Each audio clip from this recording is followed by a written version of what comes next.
Hello and welcome back. Would you like to know how to improve your watercolor skills to a level that surpasses 99% of beginners? The answer is actually pretty simple. All you have to do is understand the rules. These rules are what I refer to as the golden rules of watercolor. So in this lesson I want to share with you my golden rules that have helped me transform my watercolor art over the years. And you'll see just how surprisingly easy it can be to make a big difference in your watercolors once you understand and apply these principles. And by the way, the final rule at the end of this lesson is probably the most fun of them all. To understand the first rule, consider what it is about painting in watercolors that differs from any other painting medium. The answer is, you work from light to dark. This is the traditional approach to building up a subject in watercolors. It's one of the first things newcomers need to grasp, and it's actually quite unique to watercolor paints.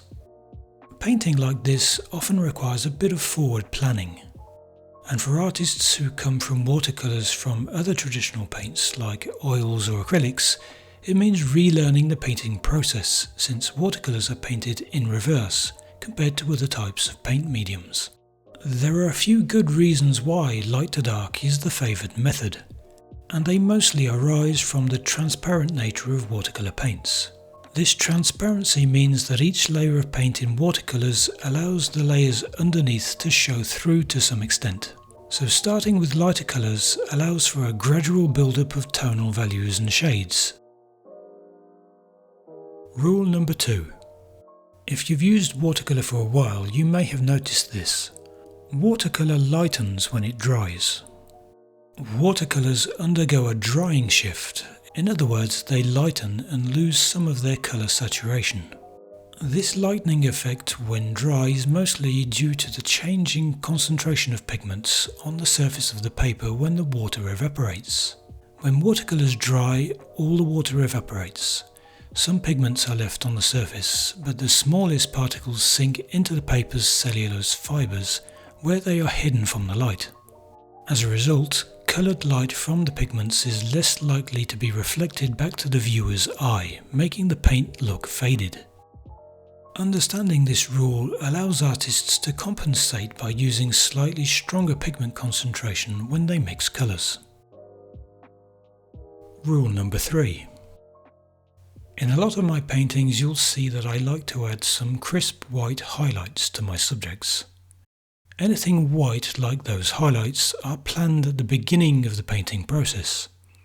And this is because of rule number 3. In watercolours, white comes from the paper. Watercolour is a bit different compared to oils or gouache. Instead of using white paint, the white and lighter tones actually come from the paper itself. This is another reason why we tend to paint from light to dark. Any white shapes need to be planned in advance. For example, the highlights I mentioned are often created using masking fluid. The masking protects the paper surface during the painting process and the highlights remain white. The same is true for any lighter toned colours. Because watercolours are transparent, when you paint a diluted wash of colour, the whiteness shows through. So the paper actually plays an important role in watercolour painting.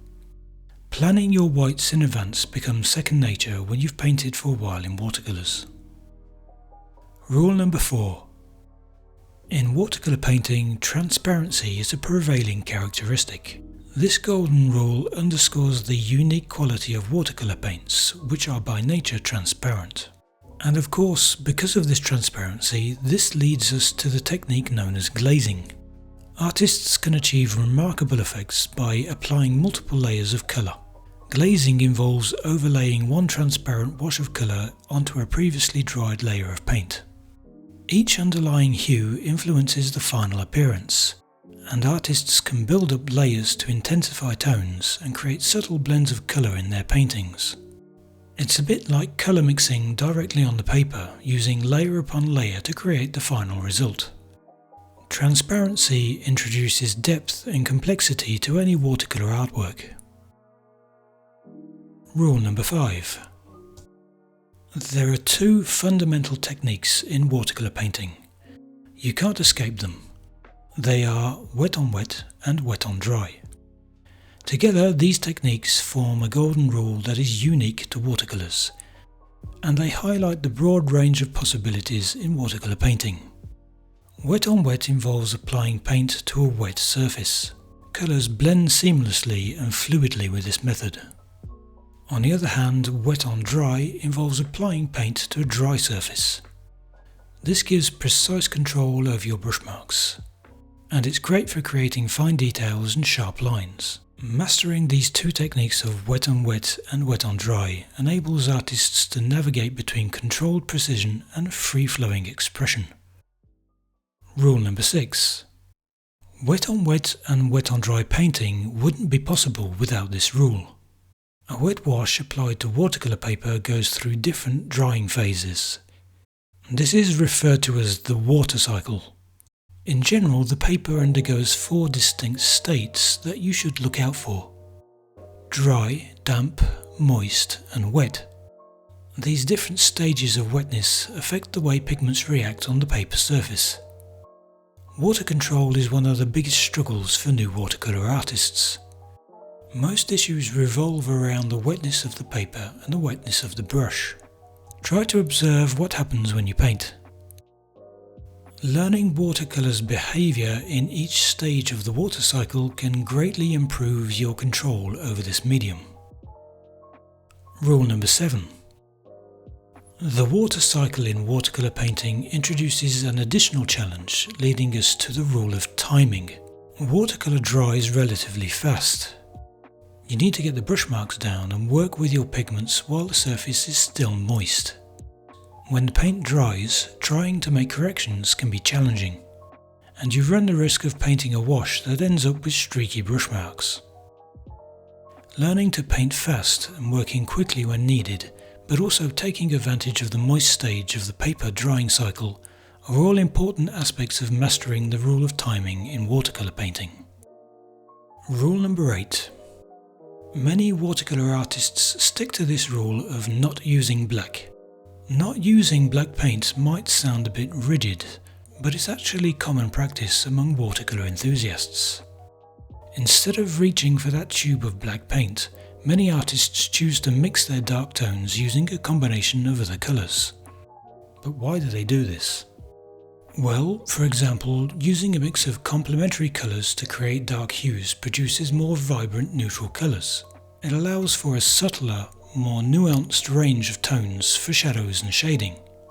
Using the same colours as the subject for mixing your blacks will harmonise them more effectively with the overall painting. So next time you're tempted to grab that tube of black paint, pause for a moment and consider the vibrant spectrum of colours at your disposal. And the final rule, rule number 9. The final rule is don't forget to break the rules. Now that you know the rules, occasionally you should break them. Sometimes rules are meant to be broken. Breaking the rules might just unlock a new level of creativity in your watercolor journey. So I would encourage you to experiment with these rules and come to your own conclusions. Break them, do things differently, and see what you learn. You can read the full text version of this lesson on my website. And as a bonus, you'll also find a free downloadable PDF worksheet. I'll list everything in the description below. If you've enjoyed this video, please consider giving it a like and subscribing to my YouTube channel. As always, let me know your comments below. And if you'd like to follow along with another one of my paintings, you might want to watch this video next.